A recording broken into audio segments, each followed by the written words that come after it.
Right under our feet, there's this hidden kingdom, and it has the power to literally rewire our brains and maybe even heal our entire planet. We're talking about the world of fungi, and to really get it, our journey has to start with one man's absolutely incredible, life-changing story. So take a look at this. These are the words of the world-famous mycologist Paul Stamets. Now, for years, this guy was just plagued by a terrible stutter. I mean, it caused him so much social anxiety. But then, one stormy day, he takes what's called a heroic dose of psilocybin mushrooms, and everything changes. These words, they capture that exact moment of breakthrough, the one that would alter the course of his life forever. So that brings us to the big question, right? How can a single mushroom have such a profound impact on a human life? I mean, what's going on here? Is it some kind of magic? Or is there a deep biological connection between these ancient organisms and our own brains? To figure that out, we've got to zoom out. Way out, from the personal to the planetary. Okay, so first, let's really dig into that transformative moment for Stamets. It's the perfect way in, our entry point into this hidden world that's right under our feet. So, picture this. He's got this terrible stutter, he takes a massive dose of mushrooms, and then he climbs the tallest tree he can find during a ferocious lightning storm. Talk about intense. And up there, he just keeps repeating to himself, "Stop stuttering, now." This wasn't just some trip, no way. It was a total psychological reset. He comes down from that tree feeling connected to this one giant consciousness, and his stutter? Almost completely gone, just like that. All right, let's zoom out. To really understand what happened to him, we need to understand the organism that made it possible. And here's the kicker. It's not really about the mushroom he ate, it's about something way, way bigger. Let me introduce you to mycelium.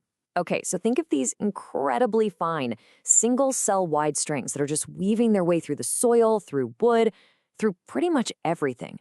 This network, this is the real fungus. The thing we call a mushroom, that's just the fruit that pops up for a little while. This slide breaks it down perfectly. The mushroom you see, that's just the apple on the tree. It pops up, it's temporary, it's there to reproduce. But the mycelium, that's the actual apple tree. It's this vast, resilient, long-living organism that's the foundation for the whole ecosystem.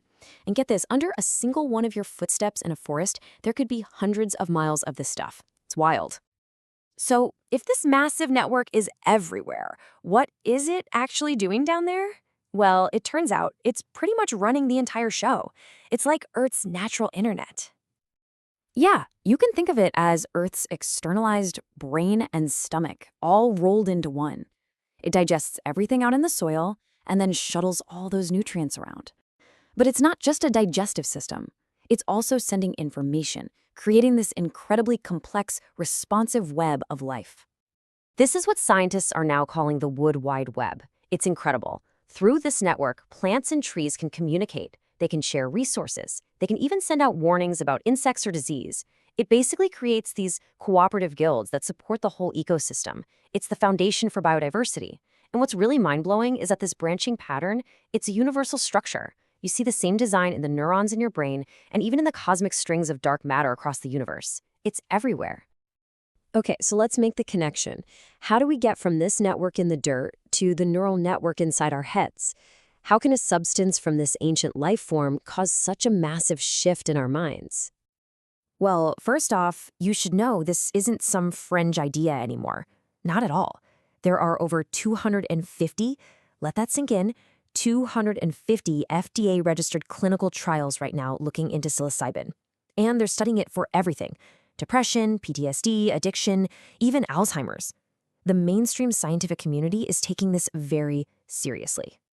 And this quote from a patient in one of those trials, it just explains the feeling perfectly.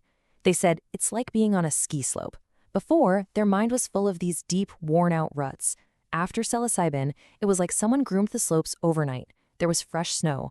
They were free to explore and make new tracks. That's what it does. It breaks those rigid, repetitive thought patterns. So what's the science behind that fresh snowfall? Well, psilocybin basically mimics serotonin, our happy chemical, but it goes so much further. It actually promotes neurogenesis. That's the birth of brand new neurons. And it boosts neuroplasticity, which is just the brain's ability to be flexible and form new connections. So you get this amazing one-two punch, new cell growth combined with powerful anti-inflammatory properties. It's a recipe for healing.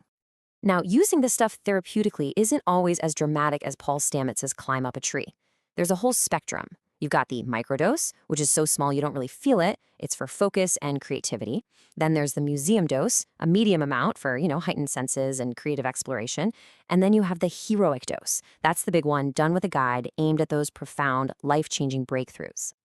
So, as you can see, this goes way beyond just personal healing. We could be talking about a full-on revolution here, one that's literally coming up from the ground beneath our feet.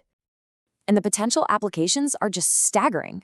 I mean, think about it. In agriculture, we can use fungi to boost the natural immunity of crops and cut down on toxic pesticides. We're talking about making new, sustainable materials for clothes, for buildings, even for batteries to use in space. And in medicine, we're finding ways to use fungi to help save honeybees from viruses. Maybe, just maybe, this is the key to that quantum leap in creativity we need to solve some of the world's biggest crises. When you really think about it, the mycelial network isn't just a cool piece of biology.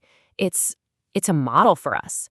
It's showing us a different way to live, a way that's all about being interconnected, cooperative, and resilient. It's a living lesson that the health of any one of us is totally tied to the health of all of us. And all of this leaves us with a really profound question. Are we on the verge of a mycelial revolution? One that could heal not just our own minds, but maybe our entire planet?